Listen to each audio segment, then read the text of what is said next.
that's the vast majority of people are doing that. They're just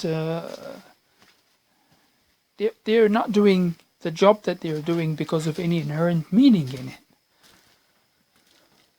They're doing it because they're going to get something material out of it, which is money, or in primitive and ancient times it used to be food itself, the thing that you need for subsistence. So you do the agricultural work, or you go to your job in our present time just to get something out of that. The act itself is not necessarily meaningful at all. That's the vast majority of people. They live like this. So the vast amount of time spent in life is spent in order to survive. Basically, there isn't really much fundamental difference between the way the ancients and ourselves at present live. In both cases, it's basically a quest of survival. Of course, the difference is that the quest for survival was very real in primitive or ancient times, whereas at present it's basically to accumulate wealth and to live in comfort and prosperity and pleasure. It's a quest after pleasure. It's no longer really a quest after survival. But the point is that how people spend their time. You spend your time doing what? Pursuing what ends? Motivated by what? And it's basically, in ancient times it was survival, at present is pleasure.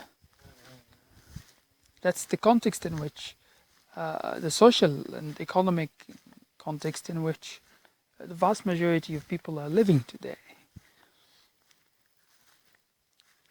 And one of the things that Buddhist practice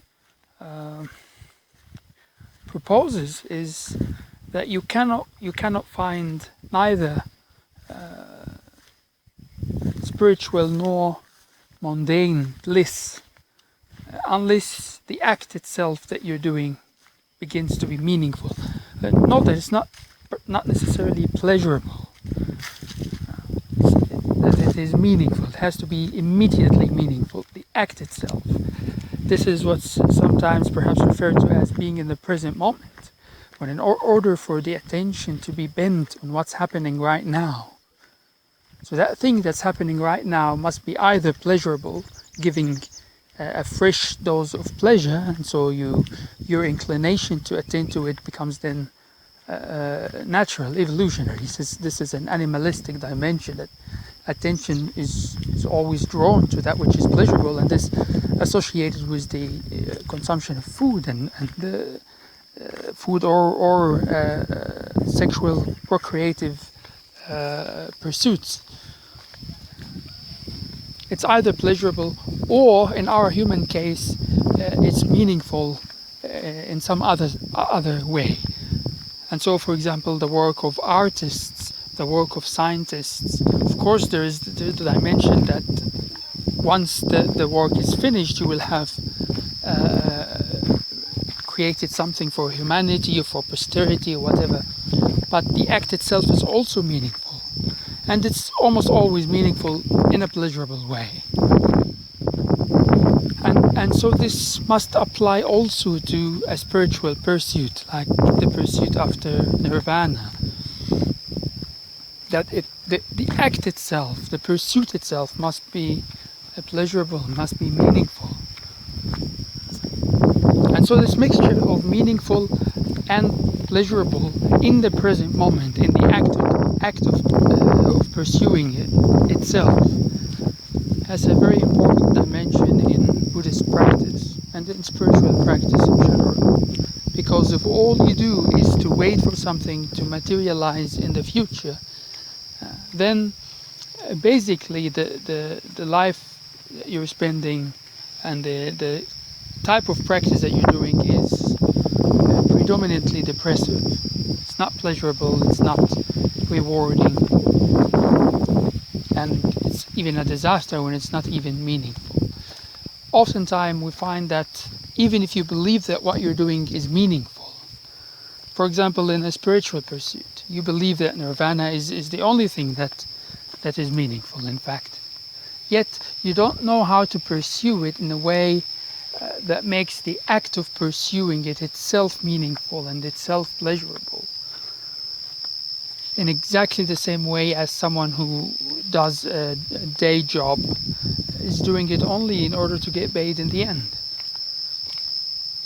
He's not doing it because it's meaningful in and of itself.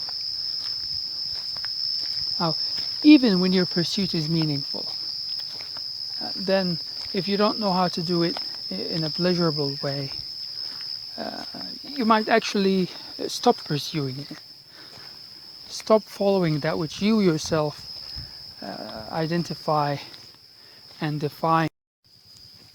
And so the most important thing, I believe, is for one to finally learn to draw pleasure and an intense form of well-being and fulfillment out of what one's doing in every present moment. It's not possible to force the attention to be present with what's taking place in the present moment just because practice requires that. There's no way you could manipulate the attention like that. If that was possible, everyone would be an arahant or a saint by now. So the only way in order for the attention to naturally become drawn to the present moment is, first of all, is that you are no longer attracted by things that are not around you. Things of the past or the future, things that you're expecting or wanting to happen in the future, whatever they may be. Whether they're personal, or whether they are social or political or whatever. You see this nowadays a lot among young people and even in the Buddhist circles, the pursuit of the transformation of the world. That sort of thing, of course, precludes the possibility for one to be fully drawn to what's immediately around one. And also in spiritual terms. Yes, of course, we're pursuing the nibbana, or pursuing the transcendental salvation in the future, because we're not there yet. But we have to learn how to enjoy the process itself, and to pay our fullest attention to it, to really find meaning in the process of itself. Even though, of course, it could be painful at times, and the more you really descend into your own self, the more you unravel the deeper unconscious layers of that thing that you call myself, the more it's going to get a bit painful. It's not always like that, of course. There are episodes of pain, but there are also other episodes of incredible, incomparable bliss. But whatever it is that you end up experiencing on the emotional level, it's necessary to realize that that's it. There's nothing beyond that. Nothing else is important. Nothing out there in the future, or nothing that already happened in the past. Nothing that you could become, or that a role that you could play, that you're dreaming about, fantasies and things of that sort. They're still attracting you. That itself should become something that you're contemplating with dispassion. Because a lot of that happens when you live in seclusion. You start thinking about what you could do otherwise, what you could be, you could become otherwise, and that's a main domain across of which Mara operates. Whether through enticement or through torture. It could be Mara would present all these possibilities to you, enticements. You could be a very good father. You could be a very good husband. You could be a very good leader. You could be a very good scholar. Whatever it is that you know yourself to, you know it to be true. Mara is not, it doesn't fall upon you from the heavens, haphazardly. It finds a door through a concept that you already have about yourself. That's the door from which Mara comes. Some ideas that you have about yourself already. And that becomes a source of attraction that is constantly drawing the attention away from what you're doing right now, from what's around you right now. And many similar such examples that will correspond to each one of us uniquely. It depends on our karmas, it depends on our personalities, our inclinations, our history. Everyone will have different sorts of attractions, also tortures. Why didn't you do this? You could have done this, you could have done that. You still have a chance to correct this, or you still have a chance to all sorts of tortures about what you should have done in the past, or what you did in the past, or what you should therefore be doing right now or in the future. And all that is bullshit. All of it. All that is just imagination. Once you step outside of this mental state, especially if you have sufficient wisdom to understand it as a device of Mara, basically, then you see that it's meaningless. It's entirely meaningless. It has absolutely no substance. Ideas. That's why they're so dangerous. And that's why the habit of dwelling on ideas and on concepts and constructs of thought, all that is a very bad habit for Buddhist practice. Very counterproductive. You see an idea from miles away. You see it coming, and you never substantiate it, and you never act as if it's particularly meaningful. Every now and then, of course, you will have a meaningful idea, but believe me, you will not be confused about it. When a worthwhile idea, when a dharmic idea comes in, it feels entirely different.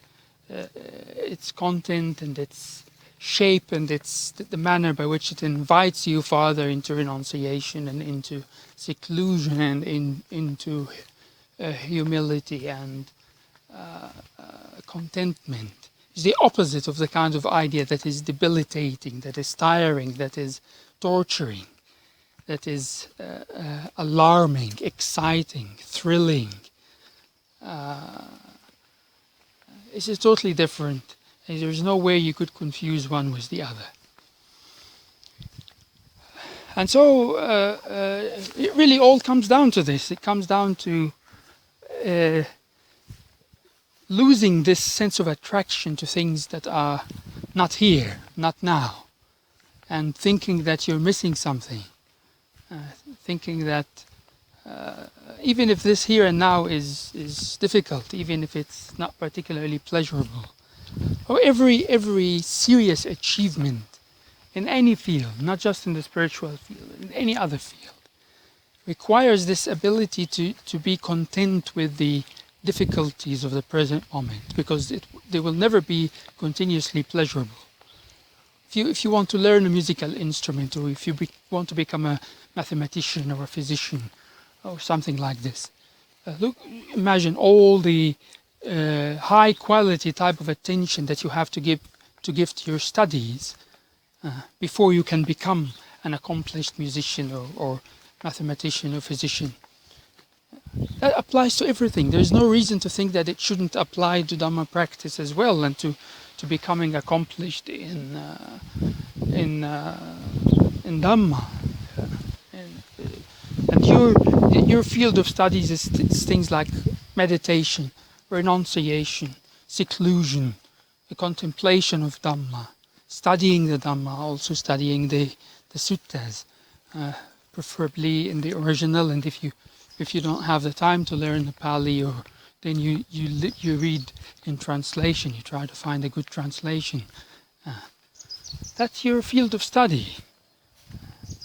Now, forms of involvement are also important for certain types of temperaments or personalities that you involve with other people who are practicing Dhamma, or that you have contact of a social nature. That's very important for certain temperaments. And it's important to step outside of seclusion and to observe the self in action, both social and physical also. To do certain sort of manual work, and observe the pleasures and the aversions of the psyche in those forms of involvement and action. Also for the health of the body needs action, the body needs motion. It's very important for health, not just physical, but also mental. And you have to do a lot of walking, a lot of manual work as much as you can, because a major problem that we have right now is that Dharma practitioners can become exceedingly lazy and inactive in a physical sense. So this is you have to find a way to keep yourself physically active. Now that sort of thing, that's your field of study. That's what you spend your time doing. Especially that you don't have, threats of survival. Food is available, you eat little, and you don't have responsibilities. Of course, a very important fundamental aspects of Buddhist practice is that you're not responsible in a mundane sense towards other people. You don't have some person who depends on you that you have to provide for. And if you have that, then you must give your fullest attention to this, because if you are not taking your social responsibilities, people who depend on you, seriously, then you will feel a lot of guilt, and if you have guilt, you cannot have samadhi, you cannot have freedom of mind, of attention, and if you don't have this, then you cannot fully contemplate the Dhamma, you can't abide in the mental state where your mind inclines towards Dhamma continuously. It's impossible. And so that's another thing, of course, that is these social responsibilities that people have and need also. Not everyone is able to live without this sort of intimate relations with others, and that brings about a host of responsibilities that will limit the extent by which you can you can get your attention to be inclined towards Dhamma and towards the contemplation of Dhamma and so on. And that's how your life transforms from being just living, not knowing why, not knowing what is your purpose in life, and you just have a job and you do it to get money, and you get money in order to get more and more pleasure, because of course one sooner or later grows bored with the sources of pleasure that are already available, so you keep looking for new things. That's how it starts, and from there you transformed completely to limiting the need for pleasure, and to finally to be continuously in every moment that you're doing something that is meaningful, not necessarily pleasurable, but meaningful.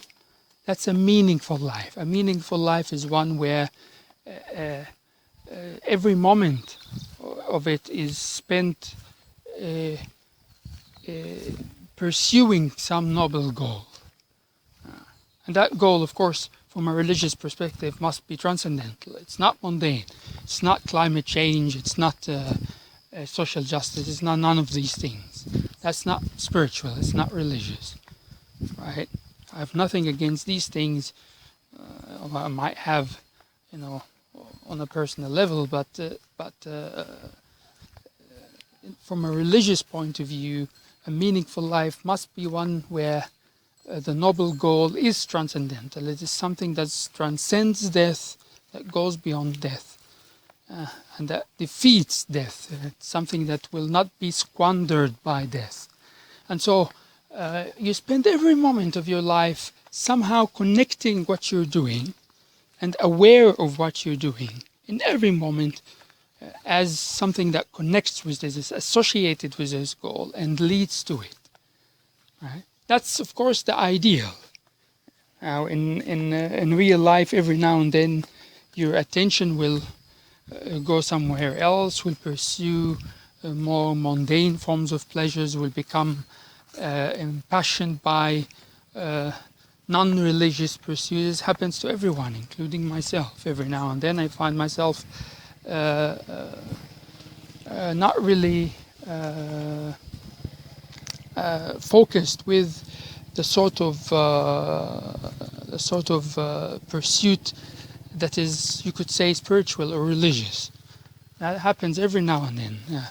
But you recognize it also when it happens. You see that that's happening, and you're aware of yourself, and that's enough.